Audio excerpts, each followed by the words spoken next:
The Irish-Canadian Higgins is in at scrum half, and USA Eagle captain Bryce Campbell joins the midfield in the 13 jersey. Overall, it's a group that has 5 test-level international players. New Orleans changes out almost half their forward pack for this big clash with Chicago. Bome, Salmon, and Botcher join the starting ranks. The ripple effect pushes May from the second row last week to 6, and captain Tongawiya shifts from 6 to 7 this afternoon. Only one change, though, in NOLA's backline, but it's a big addition as one of the league's veterans, JP du Plessis, is back in the midfield at outside center. Is Cam Russell. Rob Hammerschmidt is pitch side with us, and this one a mighty big match between two sides that are dead even at 30 points apiece. New England, as Mike talked about in the open, losing last night at Miami. So if you're a Hounds fan, you're hoping for a different storyline here, because no doubt you'd expect them all out of this one. Chicago is the highest scoring side in the Eastern Conference, but they continue to have difficulty trying to get it. But Patty Ryan, that ball tipped, batted, and Patty Ryan able to get down and put it down, and the big man on your team hustles forward to score. But how about this, Ryan just going forward the whole time out of the back of that. That was fun. I mean, he's sitting at the back of this maul. There he is back there. Ball's on the ground, and he's just moving forward. He's the only green jersey way up there in the front. Patty Ryan doesn't get any easier than that. That was a gift, man. How about that? But NOLA a couple meters away, laid back, play out, heavy hit there. Adams keeps going. Jared Adams takes the hit, ball out over the top now. It's Filimone diving, and he gets it down. What a finish from NOLA Gold. It was all set up by that catch that he made, getting possession, and we're tied at 5. First on his team to touch it off that kick. There it is, and then he set this up, little offload inside. There's that big run. I'd argue that if they came right here straight away on this play, they might have actually walked in a few phases earlier. They had so many numbers with Filimone's side to the right-hand side of the screen, but they go to the left, make it a little bit harder on themselves, but they just go forward phase after phase. Quick ball, we talked about how important that is.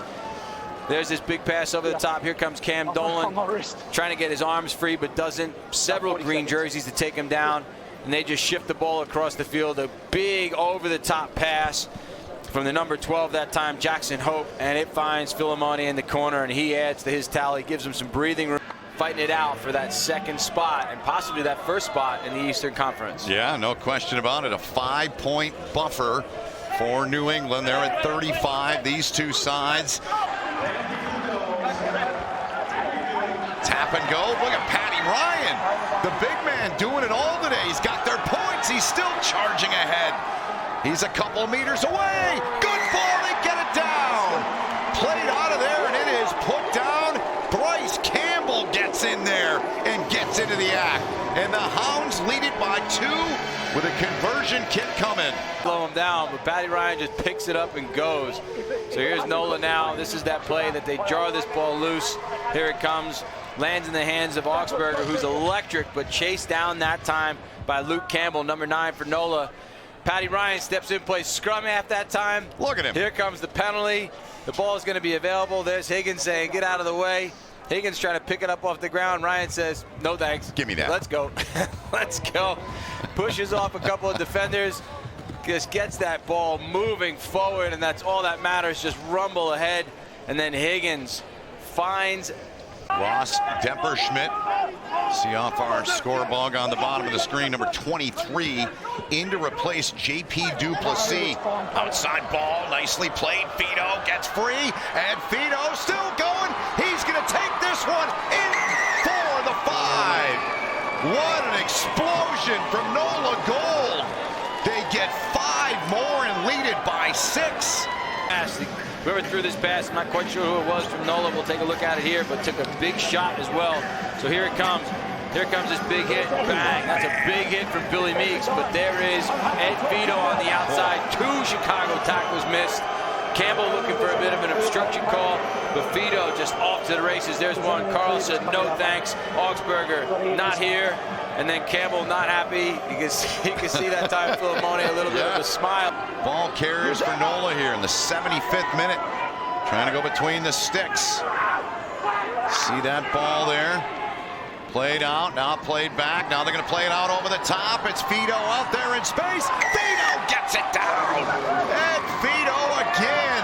Augsburger, too much boy to tackle there. And Fedo, with the power, the speed, and the finish, has made it a 10-point lead for NOLA. Misdirections very early on, and then grind it out. And what that does is that sucks in that whole Chicago defense. Everybody's got to tighten up off these pick and jams, but I love this. Watch this.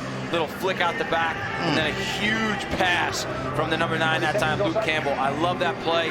What it does is it puts Fedo on the outside, one-on-one with Augsburger, but look at this.